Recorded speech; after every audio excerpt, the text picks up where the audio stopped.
All right, welcome back to the Sports Biz Network Virtual Summit here. I really think this is an important topic to continue to discuss. That's why we had two panels on creating diversity on your team.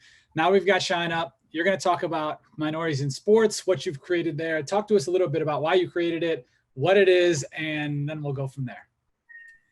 Sounds good. Thanks, Pat, so much for having me. Really excited to be here. So, minorities in sports at its core, and excuse the sirens. That we talk about this. That's why the sirens are going on right now. Yes. You're good. So, the beautiful sounds of New York City. Right.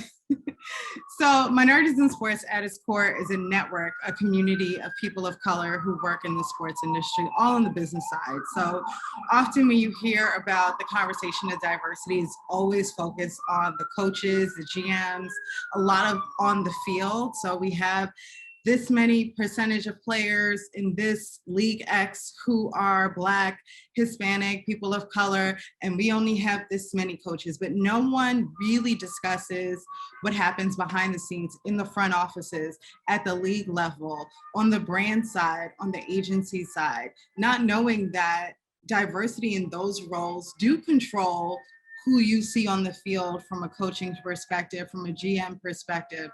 So it's kind of like a chain of events, right? But to be honest, when I started Minorities in Sports, I did not have all this in mind.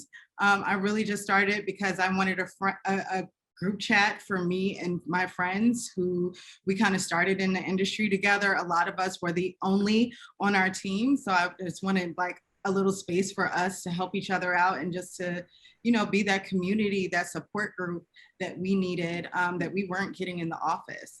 And through that, the group chat just kept growing and people just kept adding people and adding coworkers and adding friends. Literally just a group chat, like a text. Like on GroupMe, not even some special platform, like not on Slack. I know a lot of us have PTSD from Slack, but no, just literally just on GroupMe. So just started a quick group chat and then it grew.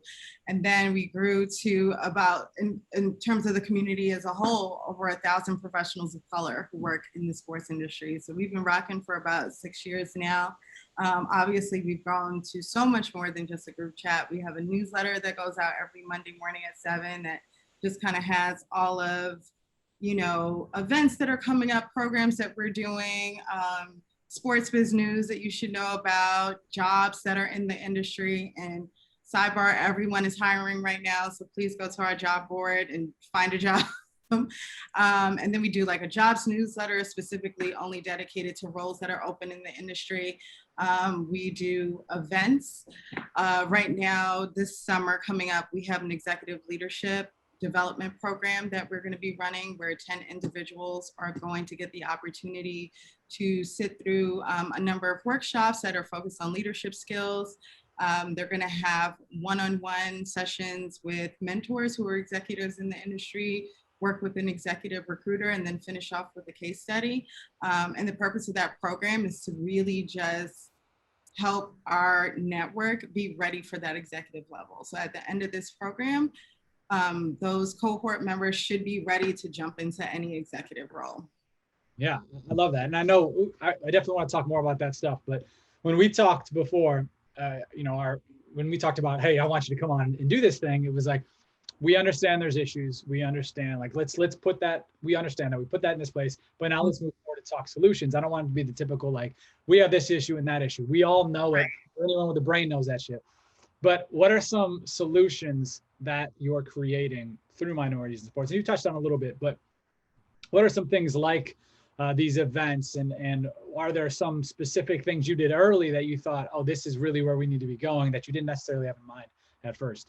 Yeah, like I would say in terms of like where we're going, I think like awareness is the biggest thing, right? You don't know what you don't know. You don't know what roles that are out there.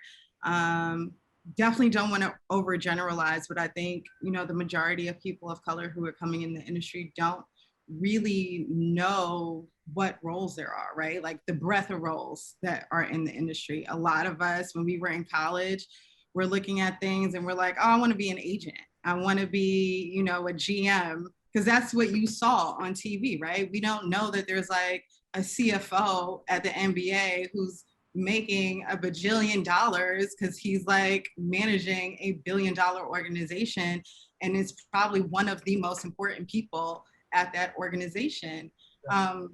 So I definitely think awareness, especially like when we work with our college students and in our college division, you know, them being exposed to these roles and seeing it, I'm starting to hear less and less like I want to be the agent conversation and more like, oh, I kind of want to work on branding or I want to do this. So look at analytics. You know, we had some students talk to us about they wanted to kind of explore golf because they met with the CAA golf group and they were like, they make golf look really dope. Like, I never knew that golf could be like this in terms of like the executions that they're putting together. So it's really the awareness piece. But outside of that, also, just like knowing about different roles, like awareness of what different companies are like, right? I think when we talk about diversity and inclusion and equity within the industry, it goes beyond just getting in the door, right? When I get in the door, I want to stay. But in order to stay, I need to feel safe at my job. I need to feel like this is a place for me. I don't want to feel like the only, you know, where I feel excluded or I feel like I need to put on a certain persona so you can, you know, feel comfortable around me. Like I want to be myself. So I think also like when we talk about awareness, also talking about awareness of how these companies are like from a culture perspective, which also opens the door for these companies to learn like what their rep is in the industry, right? Because I think a lot of these companies, a lot of these teams, these leagues are like, oh, I'm big league X, like everybody loves working here. When really in the streets, they're like, listen, don't work there, or if you work it there just to get on your resume, but like stay no longer than 2 years because it's toxic as hell. So I think these are important things for companies to know so they can then start to do the inside work, because I think too often companies think the solution is just like, let's hire all these diverse companies to come in and help us find diverse candidates and let's just get people in the door, when it goes beyond that. Like if people come in the door but they're all leaving within a year, that is an internal problem. That's not a like you need to get more people in the door problem. Yeah. Do you consult with like teams or leagues, or have you done stuff like that, or give them like a, hey, like you mentioned, like here is your rep. If you ever I've actually talked to them and said it, and maybe you probably said it in a little more polite way, Right. what you said, but do you do stuff like that and say, listen, here's what you're known for, here's what where you see, and here's where we see some opportunities to potentially, because I know you partner with places and you've done some. Yeah. Yeah, go ahead. So I haven't had like that conversation yet, because to be honest, you know, like a lot of these places are sensitive, so you want to make sure that, you know, but I will, yeah, like, you know, I don't want to fuck up the money, but it's like, but also, but I am honest in my conversation. So when we are talking about specific roles, I do get a little bit deeper into like, you know, screw the job post. Like, what are you looking for as a person? Like, who's going to come here and thrive? Who's going to feel comfortable in this role? Like, what type of person are you looking for? But I did have a team come to me and they're like, listen, we would love to do some sort of happy hour where everyone is honest about what our rep is in the industry. Like, we want to know what people are saying about us so we can do the work to fix it internally. So, look, definitely looking forward to doing that. Did that happen? We just had the conversation a month ago, so we'll probably do something in the fall. Okay. I was going to ask because I was going to say, how did that go? One, and then has anything changed since then? But that you obviously can't at this point. I will say the conversations that I've been having, especially on the team side, a lot of teams are looking at more than just like get people in the door. A lot of them are looking at culture shifts. And like I was talking to an NHL team that they were like, we hired someone to come in and like give us a culture audit. Like it's beyond just like, we want to work with you to get people in the door, but we're also working with them to see what we need to change from a culture perspective to, you know, make this place more desirable, but to also make sure that our employees are thriving, right? Like because when your employees are thriving, you're making more money. So. Right. How do you, members, how many members do you have? We have in the network around 1,000, and then around, I would say 2 to 3 That's a big gap, like 2 to 250 college students. Okay. Okay. That's a lot. How are you from their perspective? How are you teaching them, especially the college students, young people, probably never had a job or never had an actual paid gig. Maybe they're interns or something like that. But how do you teach them, like, hey, if you want a job, like these are some things you need to be doing to get a job?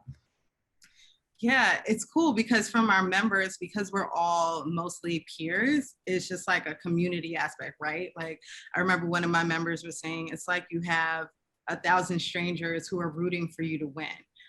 Because it's like someone will come in the group and say like, hey, experience X happened at work. Has anybody dealt with something like this?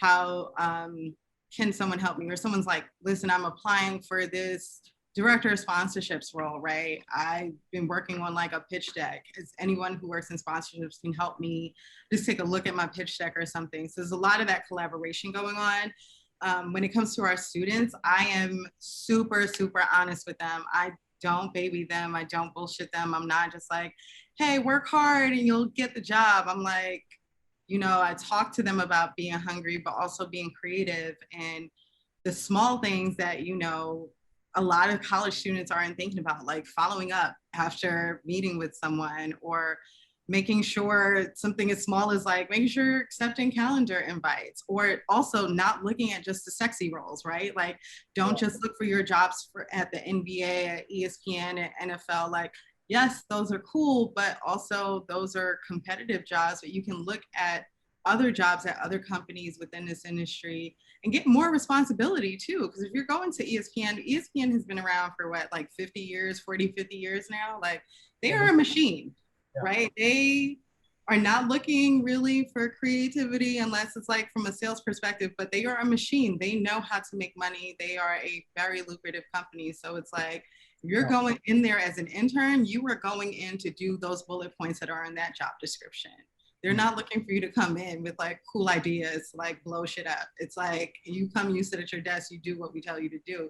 It's like if you're working at maybe a smaller agency who may work with the ESPN, you have the opportunity there to kind of, use your creative chops, do something a little bit outside of the box. So I always encourage my students to really just think beyond what they think the industry is. If we're throwing a bunch of roles and a bunch of internships in here, don't just wait for what you think your dream job is, but look at some other stuff that may still be in the industry that you're interested in and work from there, because now you're gaining super dope experience without waiting years for you to land your dream job at League X or, media company X or whatever.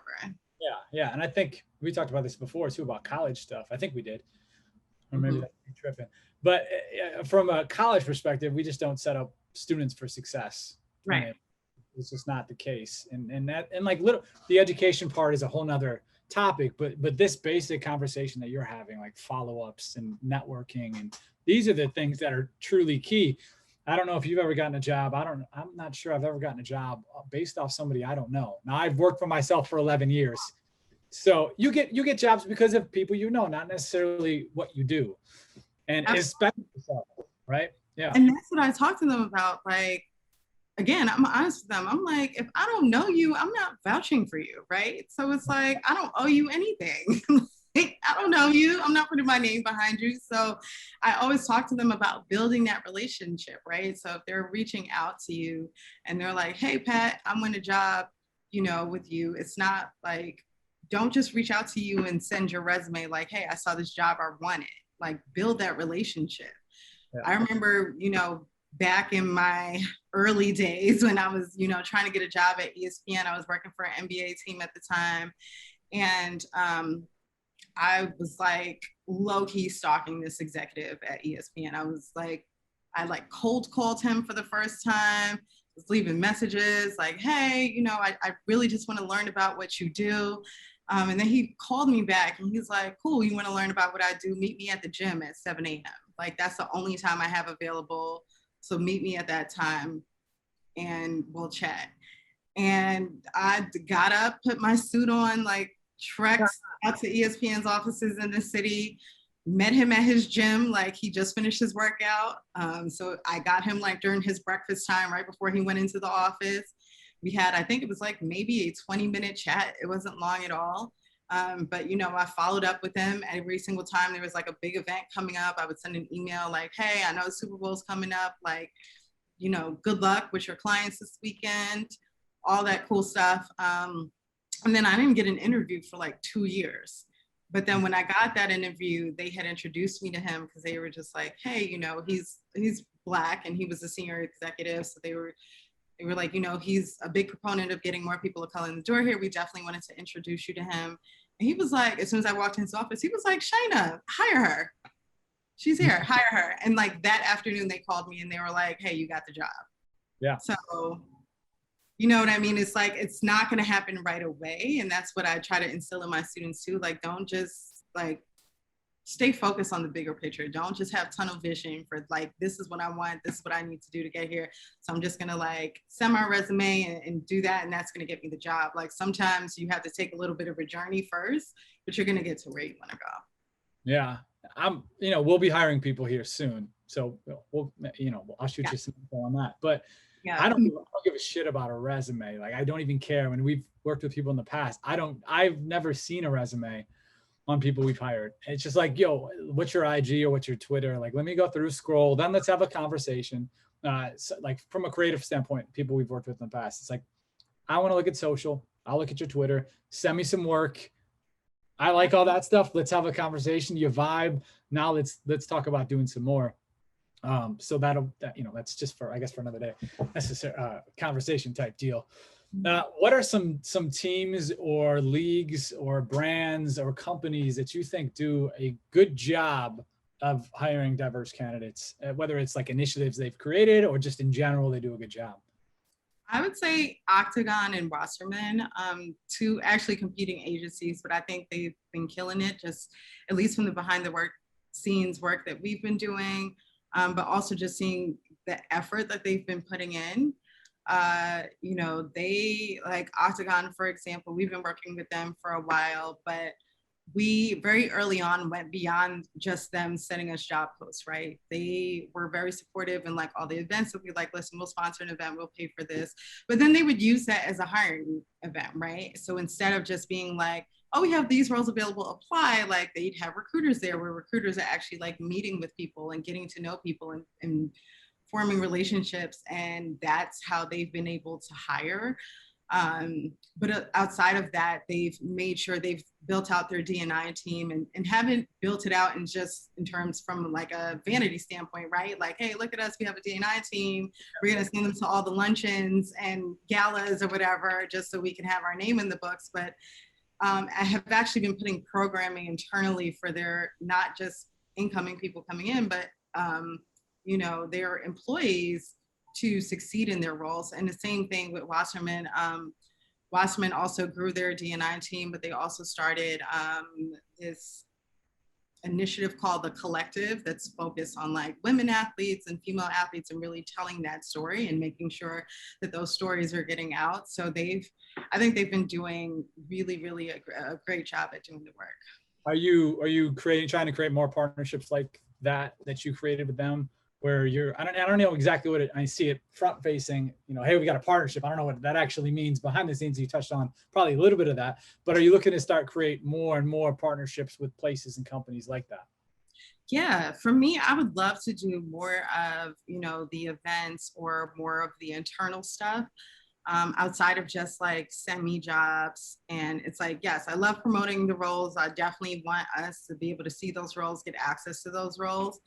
But like I said, for me, it goes beyond just getting people in the door. So if I can do something, whether it's through an event that is helping either my members or your employees really get that career development aspect of it, like I'm down. That's the type of stuff that I love to do. Like even last year during the pandemic, Octagon and MIS, we had like so many plans for all these things we were going to do, like in all these different cities. And then obviously Octagon shut us down. So we started doing these like micro master classes where we were using their executives to come and just give us like an A to Z on how they do their jobs. So it wasn't that bullshit, like, how do I get into sports convo? Like, no one cares about that. We've had enough of those. There's a million panels on that. It's like, okay, you're an EVP at Octagon, you work on digital, you work with companies like Coke and BMW, how are you blowing their shit up on the internet? Teach me. Like, you worked on this bajillion-dollar sponsorship deal.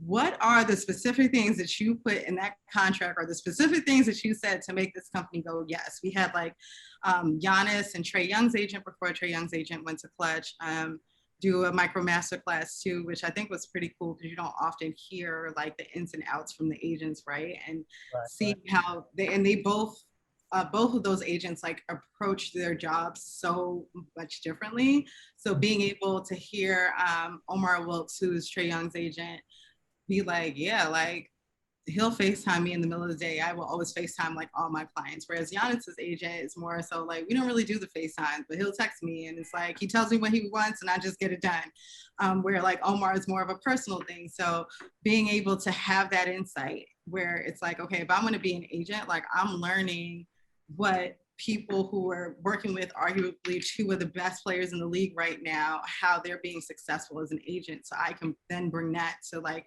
clients that I may be trying to sign, as opposed to just like, I want to be an agent. How do I get to be an agent? Like, you know, yeah. So you get some, some base level, nothing. Right. And it's like, you got to go to law school or you don't, or whatever. Right. So I like getting more in depth with some of that stuff, because that actually has value to that. Not that there's not value in asking the basic questions and hearing that.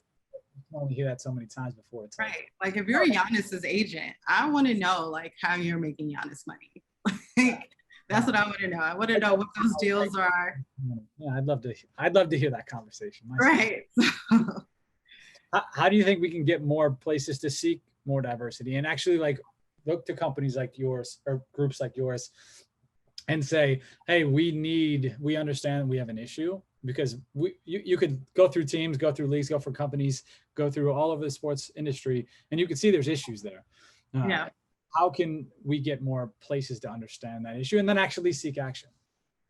Yeah, I think there's a couple of avenues that we need to look at. Number one, like senior leadership needs to be bought in 100%. Like they need to look at this as a company objective and not just like a bullet point that we put out for the year of things that we want to do, but like this is integral to our business model. Like when you're looking at your budgets for the year and you're like, okay, like how much money do we need to make this year? Like DE&I needs to be a part of that, because that is going to affect your budget. But also, I would love to see employees feel more safe to express their actual opinions or their feelings about things that they're going through in a company. But also, I think HR teams need to be more aware, right? So there's a particular agency that I know that had like 5 Black women leave in a 6-month period. Call them out.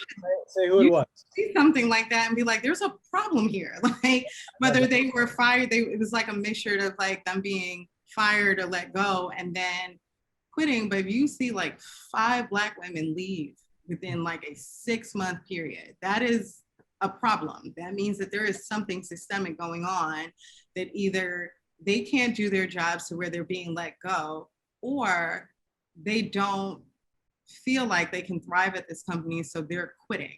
Like that is, and I think a lot of times like we don't speak about HR enough either, right? Like whether or not HR is actually looking at trends, paying attention to trends like retention rates, and like really breaking down that data, like at the end of the year, looking at like, okay, this many people got fired, this many people quit. How many people were people of color? Let's look into the reasons why these people were let go or these people quit. Have honest conversations in your exit interviews. Like that is something that I am like such an advocate for. Like let the bullets fly in that exit interview. Like seriously, tell them everything that you've ever felt, because now you're getting it out in the open and you're getting it on paper, and they can no longer say they didn't know, right? Like I worked for a company. Very tough to do though, right? Right. I'm going into my boss's place and I'm leaving, and I'm going to say some bad stuff, knowing that if it was bad, she knows it's bad. But then I'm probably burning a bridge here in the future. So that's a tough thing to do. How can we I think there's a way to do it, right? Where you're not burning the bridge, right? There's a way, like, obviously don't come from a place of emotion, but come from a place of fact. Like, you know, if you realize that there was a pattern that was going on that made you uncomfortable to do your job, like that just stuff should be documented. You should have all that stuff written down where you can come and just be like, hey, I noticed this pattern with my boss. Like, I may be getting fired today, but this is something that I would like to put on record that this stuff happened. Or, you know, I remember in my case, I was working for a company and the client had asked them to put together this like diversity report on the team that was working on their particular brand. And they were like, yeah, we're 75% diverse. And I was like, there are 2 Black people on this team. How are we 75% diverse? Like, out of a team of like 25 people, right? And then, you know, I found out that they were double and triple counting people. So like I got counted twice because I'm Black and I'm a woman. My boss got counted 3 times because she was queer, Black, and a woman. And I'm like, okay, so now you're fudging the numbers. So that was something that I had to talk about in my exit interview. Like, listen, these are the types of things that are happening, and these are the types of things that you don't want getting out about this particular company. You definitely don't want the brand finding out. So these are things that need to be addressed, because if this is happening, the wrong person is going to hear it. And all you need is that one tweet and then it's over. So, you know, it's like there are ways to have that conversation where you don't burn the bridge. But also, you know, it's about holding people accountable. So, and I think that's been the issue for a long time too, where people, especially people of color, especially women of color, and particularly Black women, you know, are so afraid of being labeled something or being blackballed because it's like, we speak our mind. Yeah. And it's like, no, if I have the facts to back this up, then that shouldn't affect me. Yeah, I agree. And I think you should. I'm at more so, shit, that can be tough to think about. I think you froze. Oh no, I'm here. You don't got me? Oh no. Maybe. Am I there? See, you're froze on my end. And your face is pretty funny, actually. It's like your worried face. Like, oh, I think you froze, but you froze on that frozen face. Maybe it's just me now. Any questions from anybody on any of this stuff as we go here?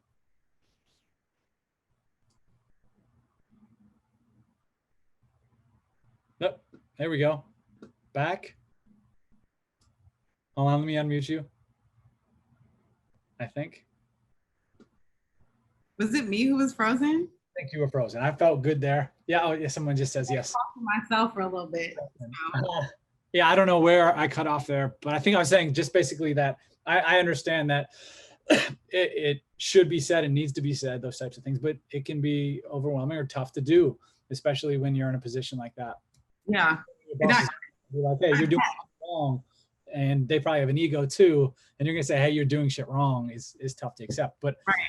And also, like, I do recognize that I'm speaking as a person with privilege. And I mean privilege in terms of I've been in this industry for almost 15 years now. And I've also like lost any fuck to give anymore. So I'm just like, okay, now like everyone's gonna know how I feel. Right. Yeah. So that is a position of privilege. Like obviously someone who's a coordinator who's trying to get their foot in the door, that conversation is not as easy for them to have. So for that, I would say like, definitely make sure you have your facts, make sure you maybe speak to someone that you trust, a mentor who can help you frame the conversation. So you don't just go in there and you're just like, I hate this place, you guys suck. This is my bullet points as to why you guys suck, and I'm leaving, bye. Like, no, you know, there's a way to frame that conversation. Yeah, I don't know, I forget the movie right now, but it's like, fuck you, I like you, fuck you. Yes, and that's where I was going, where it's like, you're cool, I'm going. Yeah, right, probably don't do that one. Don't do that. Are there any questions you think should be asked around this topic that aren't typically asked? I don't know. I think for me, the biggest thing is like, I always go back to the employees, right? Like how do you feel? You know what I mean? Like, how do your employees feel? I think about like, when I'm just trying to think about like, what would be a good question. Well, and I'll talk for a second here while you think about that. But so, I think there's so much shifting over the last year. And Mhm. for a long time, maybe not that long of a time, but a lot of it was face value. Like a lot of this stuff coming up into the last year. But now it's like, oh, we need to really make change. Like we need to really do this, or we're going to get called out. So if they're doing it for a good reason or not, whatever, but they're doing it and they're seeking these opportunities. Now, my lady works for a big tech company and does just this. She's in HR hiring. And so many people, with minorities specifically, so many people are within the organization are now looking towards her and saying, hey, we're looking for diverse roles. Right? Or one of the recruiters has brought some candidates for the roles, and they go to her and say, no, I need you to bring me diverse candidates for this position. This person can do that. I don't want to, like, I'm looking for this specifically type stuff. I hope she doesn't mind me sharing that. I don't know if that's whatever. She'll never see it anyway, but go ahead. No, I was going to say that's interesting because I actually heard that from one of the companies I'm working with too. And I've been hearing that a lot, actually, that you're starting to see people now be intentional about like building teams, right? And it's based, and that's what I think it is too. Like, look at what your team's objectives are. Like, what does your team do? Okay. And how do we get to that North Star? And who are the type of people that we need to bring in to get there? So I know of like a brand, it was a beverage brand that worked with an agency and they worked with the NBA, and they were just like, we need people who understand hip hop culture. We need Black people to work on our brand, to be in this role. That's what we're looking for, because we need someone who understands that culture. That's who we're trying to go after. These are the dollars that we're spending in that space. Like, we need someone who understands that, who, when we're coming up with creative ideas, it's not like, oh, let's go research, but like, I'm starting from a place of that I already know, and then I can do additional research, right? And again, like, I think something to remember too is not all Black people are monoliths. So when we talk about what we don't talk about enough in DE and I, like, realize that not all Black people are the same, not all Hispanic people are the same, Latino people are the same, not all, Asian people are the same, not all Latino people speak Spanish. Like, Mother and I, who are a year apart, 11 months apart, and look just alike, are not the damn same. Like, everyone is so different, right? Yeah. So it's like, if you have a Black person on your team, like, don't automatically be like, I'm putting them on the BET account because that, which just happens. You know what I mean? It's like, because. And I talked to you when I reached out to you and I said, here are some topics I think you might fit for our panel. I didn't say I want you to talk on the diversity panel. Yeah, no, I chose this. And I told you that day too. Like, I appreciated that because a lot of the times, like, I do get that call and it's like, okay, we want you to speak on this D&I stuff. And I have a friend who works in the league who's like, I'm not speaking on any D&I panels. Don't call me if you want me to speak on a D&I panel. Don't offer this to me. Like, I'm not speaking. He's like, I work in sales. I work in ticket sales. Like, that's what I want to talk about. I want to talk about how I can make more money by selling tickets for this league. Sure. That's what I'm good at. The D&I stuff is just not his role. So he's like, I don't want to talk about what it's like to be a Black guy at this league because it's not my job right now, right? So yeah, totally get that. That's the thing. And even with your business objectives too, like I was saying, don't just assume because like, okay, this person is Black and this brand may be talking about like hip hop or something like that. Like, we're just going to put them on because we know they listen to that music. That Black kid could be listening to alternative rock all day. And it's like, now you're like, oh, go talk about the Migos and come up with a campaign for the Migos for the NBA. And you're like, I've never listened to a Migos song in my life, so I don't know what you're talking about. So, find the best person, but make sure you're looking at a diverse set of candidates. Sure.